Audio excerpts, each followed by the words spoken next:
ஸ்ரீதரனின் car Saibaba காலனியில் ரத்ன சபாபதி தெருவில் உள்ள ஒரு பெரிய வீட்டின் முன் நின்றது. காரிலிருந்து இறங்கினார் ஸ்ரீதரன். அவரை பார்த்தவுடன் வாட்ச்மேன் வேகமாக ஓடி வந்து கேட் கதவை திறந்து விட்டான்.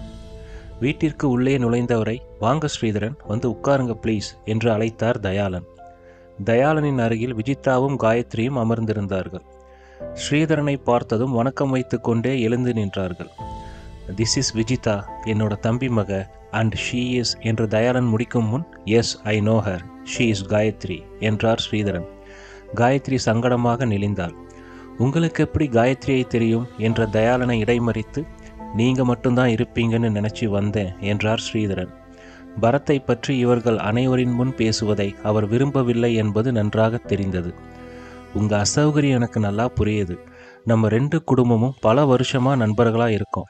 உங்க நல்லது கெட்டதில் எனக்கு அக்கறை இருக்குன்னு நான் நினைக்கிறேன்.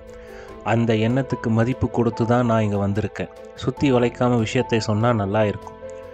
இதற்கு மேல் விஷயத்தை சொல்வதற்கு தயங்கினால் நன்றாக இருக்காது என்று நினைத்து இன்னைக்கு பரத்தை டெர்மினேட் பண்ணிட்டாங்க" என்றார் தயாளன். "ஆமாம், ஃபோனில் சொன்னீங்க. நம்ம பரத்துக்கு சைக்காலஜி ப்ராப்ளம் இருக்கும் போல தெரியுது." "யார் சொன்னா? இந்த சைக்காலஜி டாக்டர் அம்மா சொன்னாங்களா?" என்று காயத்ரியை பார்த்தபடி கேட்டார். காயத்ரிக்கு தான் தேவையில்லாமல் இந்த விஷயத்தில் மூக்கை நுழைத்து விட்டோமோ என்று தோன்றியது. தன்னை பெண் பார்க்க வந்தபோது ஸ்ரீதரனுடைய முகத்தில் தெரிந்த யதார்த்தமும் நட்பும் இப்பொழுது அவர் முகத்தில் துளி கூட இல்லை என்பதை நன்றாக அவளால் உணர முடிந்தது. "இல்லை அங்கிள், நாங்கள் எல்லாருமே பரத் வித்தியாசமாக நடந்துக்கிறத பார்த்தோம்" என்றாள் Vijitha. "To I know you? Your opinion is not my concern" என்றார் ஸ்ரீதரன். அவர் குரலில் கூடியிருந்த கடுமை விஜிதாவையும் காயத்ரியையும் நடுங்கச் செய்தது.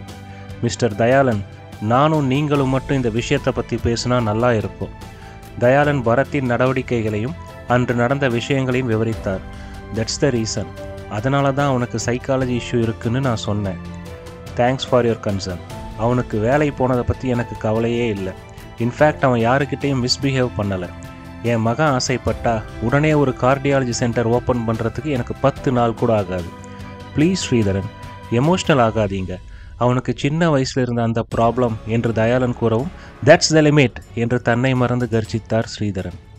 தயாளனின் வீட்டிற்குள் இருந்த சமையல்காரனும் வீட்டிற்கு வெளியில் இருந்த வாட்ச்மேனும் என்னவோ ஏதோவென்று பதறிப்போய் எட்டி பார்த்தனர்.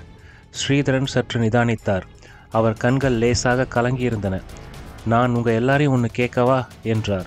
"ப்ளீஸ்" என்றார் தயாளன். "உங்கள் 3 பேரோட செல்ஃபோனையும் ஒரு நிமிஷம் கொடுங்க" என்றார் ஸ்ரீதரன்.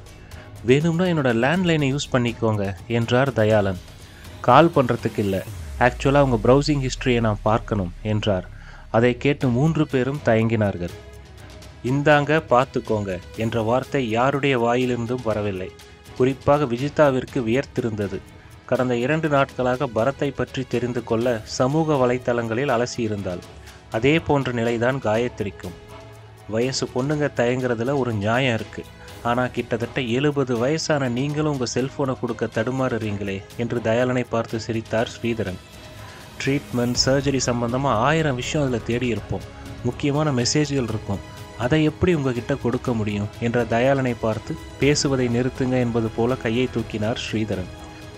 "ஆனால் எங்கள் வீட்டில் யாருடைய செல்ஃபோனை யார் வேண்டுமானாலும் எப்போ வேணும்னாலும் எடுத்து பார்க்கலாம், அதை யூஸ் பண்ணலாம். பரத்தோட செல்ஃபோனையும் சேர்த்து தான் சொல்கிறேன்" என்றார்.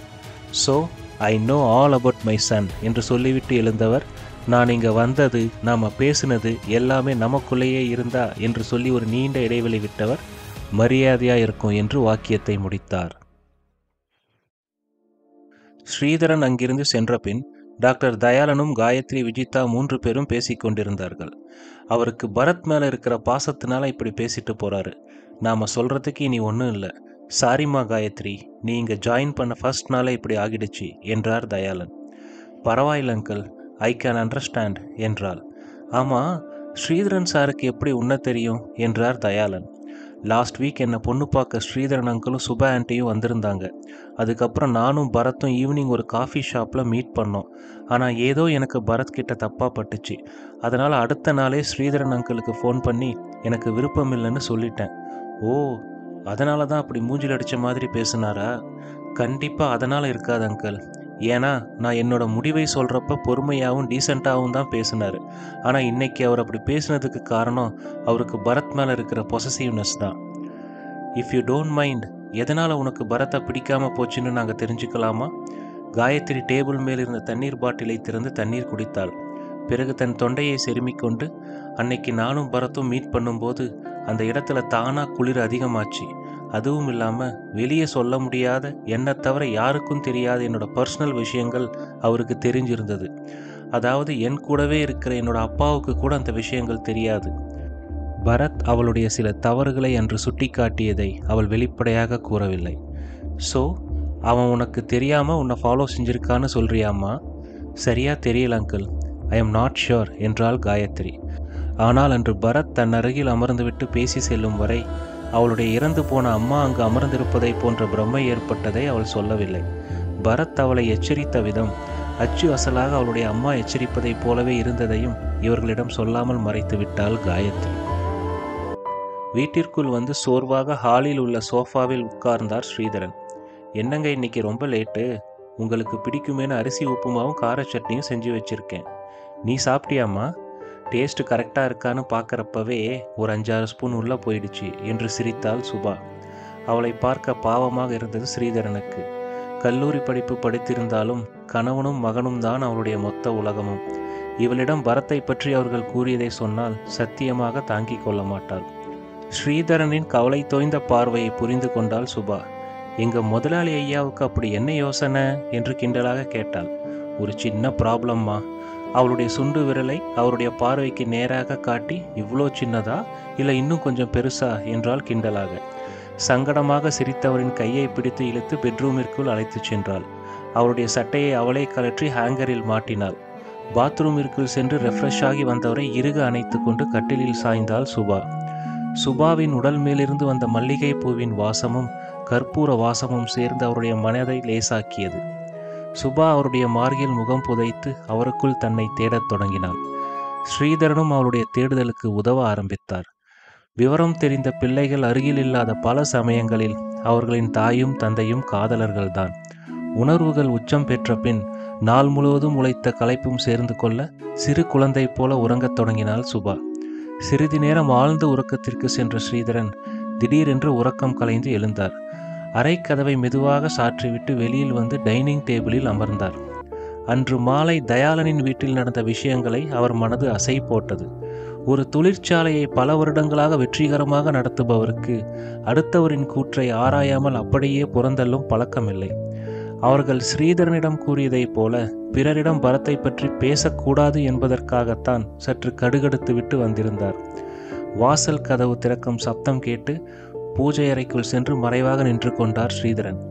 பரத் வீட்டிற்குள் வந்து கதவை தாளிட்டு விட்டு சுற்றி முற்றும் பார்த்தான். பிறகு மெதுவாக மாடிக்கு படியேறத் தொடங்கினான். அவனுக்கு தெரியாமல் அவன் பின்னாடியே சென்று அவனுடைய அறையின் ஜன்னலுக்கு அருகில் இருட்டில் நின்று கொண்டார் ஸ்ரீதரன்.